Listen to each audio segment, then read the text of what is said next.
What's happening in China right now is something we don't see in 100 years. Most people aren't paying attention, but while we go about our daily lives, a quiet move is taking place on the world's economic board, a move that could change how money, trade, and power operate for generations. You won't hear much about it on television. It isn't loud, it isn't dramatic, but it's deliberate, patient, and strategic. The kind of move that looks small at first, until one day it reshapes the game entirely. I've been watching markets for over 70 years. I've seen oil crises, wars, bubbles, and new technologies come and go. But this one feels different. It isn't speculation. It isn't panic. It's structure. And structure is what lasts. China isn't making noise, it's laying bricks. It's building connections, systems, and rules that quietly shift gravity from one center to another. When people finally notice, it'll already be too late to catch up. Every few generations, the world changes its economic engine. We moved from gold to the dollar. Now we may be moving again. The question isn't whether change will come, it's whether we'll be prepared when it does. People often say the United States is powerful because of its economy, its military, or its innovation. Those things matter. But the real source of American power lies somewhere quieter, in the green paper we all use. The dollar. For decades, the U.S. dollar has been the language of global trade. When a country in Africa buys oil from the Middle East, it pays in dollars. When a company in Europe buys machinery from Japan, the transaction goes through the dollar. That constant demand creates invisible strength, a river of trust that keeps money flowing back into America. Because of that trust, the United States can borrow cheaply,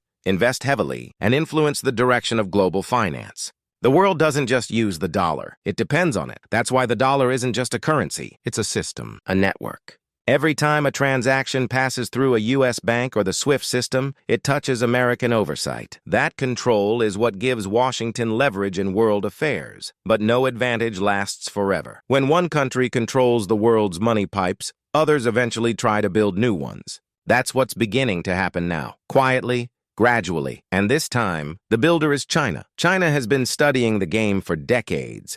They've watched how the dollar dominates global trade, how American banks move money, and how the U.S. uses its financial reach to influence the world. And they came to a simple conclusion. If you want true independence, you can't play on someone else's board. You have to build your own. That's exactly what they're doing. Not loudly, not recklessly, but with patience, focus, and scale. They're building three pillars: trade routes, technology, and money rails, each one designed to reduce their dependence on the Western system. First, the trade routes. Through the Belt and Road Initiative, China is investing trillions in ports, highways, railways, and digital networks across Asia, Africa, and Europe. They're not just moving goods. They're laying down influence. Whoever controls the roads controls the tolls and the rules. Second, the money. China is developing the Digital Yuan, a state-backed digital currency that can move across borders without passing through Western banks. No intermediaries, no delays, no sanctions. It's not about crypto. It's about control. Third,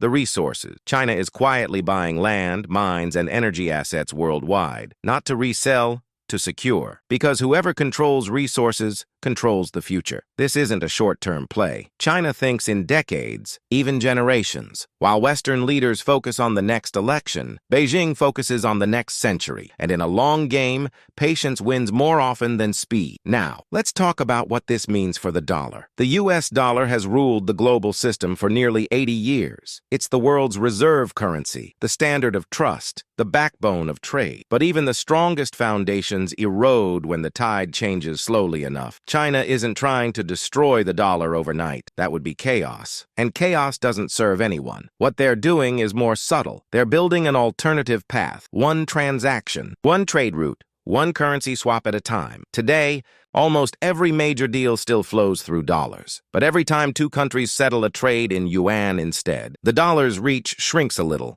Every time a new payment system avoids SWIFT, a small piece of control slips away. And these small cracks, over years, can shift the balance of global finance. Does that mean the dollar will collapse? No, but absolute dominance may fade into shared influence.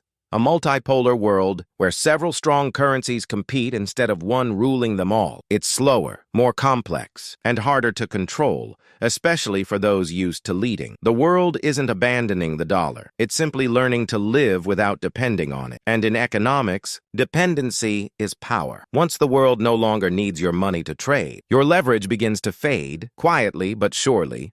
Now you might be thinking, that's all interesting, but why should it matter to me? I'm not running a bank. I'm not trading currencies. I'm just trying to live my life, save a little, and make good decisions for the future. Well, here's the truth. When the monetary order shifts, it touches everyone, whether you notice or not. When the dollar's dominance weakens, prices across the economy start to move in strange ways. Imported goods get more expensive. Savings held in dollars buy a little less. Interest rates become more unpredictable. Even if you never trade overseas, the ripple hits your grocery bill, your mortgage, your retirement account. Think of it like this. For decades, the dollar has been the world's anchor. Everything else, commodities, currencies, markets, floated around it. If that anchor starts to lift, even slightly, the whole system begins to drift. And in that drift, new winners and losers are created. If China succeeds in building a serious alternative, that means global demand for dollars declines. Less demand means less strength. And when your currency weakens, your purchasing power follows. The dollars in your savings account,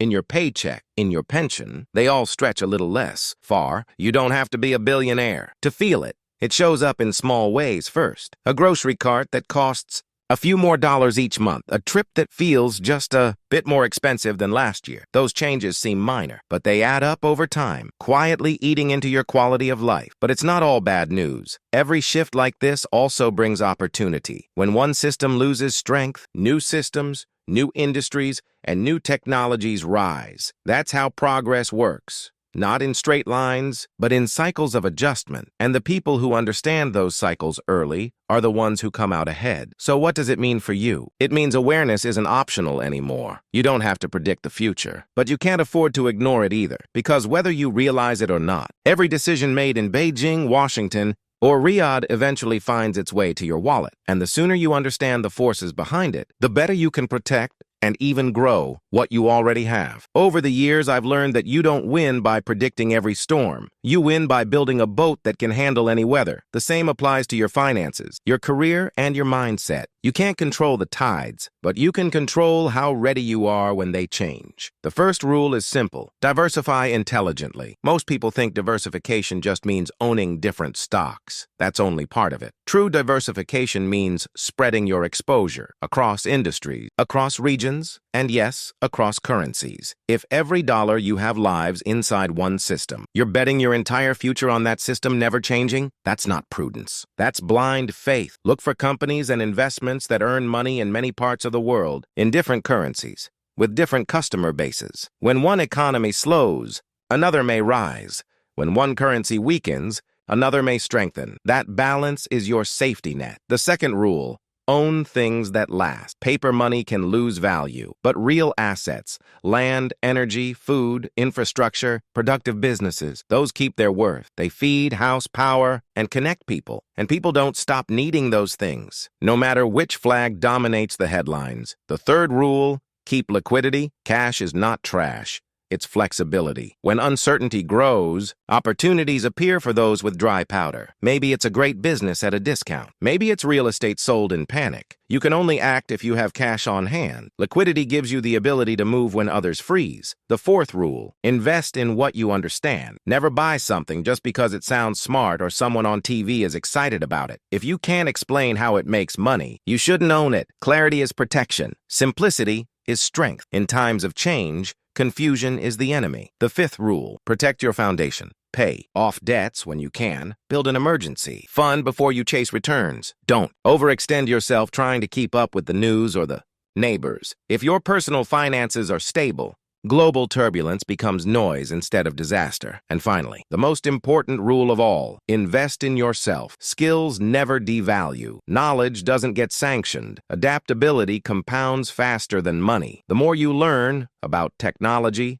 economics, and human behavior, the less any single event can hurt you. I've seen countless fads come and go. People who rushed into the hot trade of the moment often lost the most. But those who stayed calm, educated themselves, and stuck with sound principles, they not only survived, they prospered. You don't need to predict whether the dollar stays dominant or China's system takes over. You just need to be positioned for both. If the world becomes multipolar, you'll be fine. If the dollar stays strong, you'll still be fine, because your strategy won't depend on one single outcome. It'll depend on discipline, patience, and understanding. Preparation doesn't mean fear, it means control. And control is what separates those who panic from those who profit. The world is changing. It always has, and it always will. Currencies rise and fall. Empires grow and fade, but people who stay informed, disciplined, and patient always find their way through. That's been true for 100 years, and it'll be true for the next 100. China's move isn't the end of the American story. It's the beginning of a new chapter in global competition, one that rewards those who understand, not those who panic. The rules may shift, but opportunity doesn't disappear.